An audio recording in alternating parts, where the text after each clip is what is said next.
ជំរាបសួរដូចជាសួស្តីទៅដល់ពុកម៉ែបងប្អូនប្រុសស្រីលោកតាលោកយាយដែលកំពុងតែស្វែងរកផលិតផលមួយដែលមានឈ្មោះថាគ្រាប់ម្សៅយិនសិនម៉ាឡេស៊ីគ្រាប់ម្សៅយិនសិនម៉ាឡេស៊ីគឺជាអ្នកជំនាញក៏ដោះស្រាយទាក់ទងជាមួយបញ្ហាសាឡាក់សរសៃអាស៊ីតតម្រងនោមនិងបញ្ហាលើជាតិស្ករសម្រាប់ពុកម៉ែបងប្អូនមួយចំនួនដែលគាត់បានប្រើប្រាស់ហើយពុកម៉ែបងប្អូនមួយចំនួនគាត់មិនទាន់បានស្គាល់ខ្ញុំបញ្ជាក់សម្រាប់ផលិតផលគ្រាប់ម្សៅយិនសិនម៉ាឡេស៊ីនេះនាំចូលដោយក្រុមហ៊ុន 5SKL ជាផលិតផលរបស់ម៉ាឡេស៊ីពុកម៉ែបងប្អូនណាហ្នឹងហើយសម្រាប់ផលិតផលនេះដែរមានឈ្មោះពេញថាគ្រាប់ម្សៅយិនសិនម៉ាឡេស៊ីពុកម៉ែបងប្អូនណាអញ្ចឹងសម្រាប់ពុកម៉ែបងប្អូនដែលកំពុងតែមានបញ្ហាដូចជាសាឡាក់សរសៃអាស៊ីតតម្រងនោមបញ្ហាលើជាតិស្ករឲ្យពុកម៉ែបងប្អូនអាចចូលទស្សនាវីដេអូនេះបានសម្រាប់ផលិតផលនេះដែរគឺជំនាញការដោះស្រាយទាក់ទងជាមួយបញ្ហាដូចជាអាសាឈឺចង្កេះឈឺខ្នងឈឺស្មាចុកហើមឈឺកញ្ញាំដៃកញ្ញាំជើងកប់គៀបសរសៃរមុខក្រពើនិងជំងឺស្លាប់មួយជំនាញខ្លួនណាទាក់ទងជាមួយបញ្ហាជំងឺគៀបសរសៃឆ្អឹងខ្នងជំងឺលៀនឌីសជំងឺស្ពោតឆ្អឹងពុកឆ្អឹងកំហាប់ឆ្អឹងធ្លាក់ចុះណាពុកម៉ែបងប្អូនអាចបន្សាឡបងប្រើបានហើយសម្រាប់ពុកម៉ែបងប្អូនដែលកំពុងតែមានបញ្ហាឡើងជាតិអាស៊ីតណាធ្វើឲ្យគាត់ឈឺតាមកញ្ញោដៃកញ្ញោជើងក្រៅបាតដៃបាតជើងសពឹកសពុនចុកក្នុងឆ្អឹងពុកម៉ែបងប្អូនណាអ្នកខ្លះហើមមុខអ្នកខ្លះហើមដៃហើមជង្គង់ឈឺតាមកន្លែងដៃកន្លែងជើងគឺពិបាកមែនតើក្នុងការដើរអញ្ចឹងពុកម៉ែបងប្អូនដែលកំពុងតែមានបញ្ហាទាំងអស់ហ្នឹងអស់បារម្ភទៅ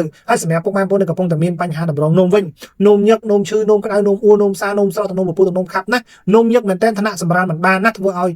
យើងនឹងខ្សែខ្សោះអស់កម្លាំងលហិតលហៃណាអាសាវិលមុខអាសាទីងធងអាសាកកខ្យល់ញឹកញាប់ណាហ្នឹងហើយអញ្ចឹងសម្រាប់ពុកម៉ែបងប្អូនដែលកំពុងតែមានបញ្ហាដូចខាងខ្ញុំរៀបរាប់ខាងលើហ្នឹងមិនថាពុកម៉ែបងប្អូនការរយៈពេលខ្លីការរយៈពេលយូរប្រើប្រាស់ផលិតផលជាច្រើនបើតែទទួលបានផលខ្ញុំសូមណែនាំឲ្យពុកម៉ែបងប្អូនប្រើប្រាស់ជាមួយផលិតផលនេះបានណាព្រោះផលិតផលនេះមានការចរាចរណ៍លក់យូរមកហើយនៅក្នុងប្រទេសយើងពុកម៉ែបងប្អូនហ្នឹងហើយផលិតផលនេះដែរគឺផ្សំឡើងពីរុក្ខជាតិសុទ្ធ 100% តែម្ដងពុកម៉ែបងប្អូនណាហ្នឹងហើយទី1គឺយិនសិនទី2ក្រែមបារ៉ាតូសទី3គឺកង់តាត់អាលីមួយកំប៉ុងមាន60គ្រាប់យើងប្រើមួយថ្ងៃគឺ2ដងព្រឹក2គ្រាប់ល្ងាច2គ្រាប់ពុកម៉ែបងប្អូនណាបន្ទាប់ពីពុកម៉ែបងប្អូនទទួលទានអាហារ15នាទីទៅ2ឲ្យមកហូបជាមួយទឹកក្តៅសម្រាប់ប្រសិទ្ធភាពវិញគឺរយៈពេលខ្លីពុកម៉ែបងប្អូនទទួលបានផលអញ្ចឹងសម្រាប់អ៊ំប្រុសអ៊ំស្រីតារយៈដែលកំពុងទទួលសនាវីដេអូនេះហើយមានចម្ងល់ឬមកក៏ចង់ទិញផលិតផលយកទៅប្រើប្រាស់អាចតាក់ទងមកបានតាមរយៈលេខទូរស័ព្ទនៅលើវីដេអូនេះ3ប្រព័ន្ធតែម្ដងខ្ញុំបញ្ជាក់យើងមានសេវាកម្មណាដឹកជញ្ជូនផ្ញើជូន25ខេត្តក្រុងហ្វ្រីតែម្ដងអញ្ចឹងបើសិនជាពុកម៉ែបងប្អូនមានចម្ងល់ចង់ទិញអាចតាក់ទងមកបានចុងក្រោយខ្ញុំបាទសូមអរគុណសូមជម្រាបលា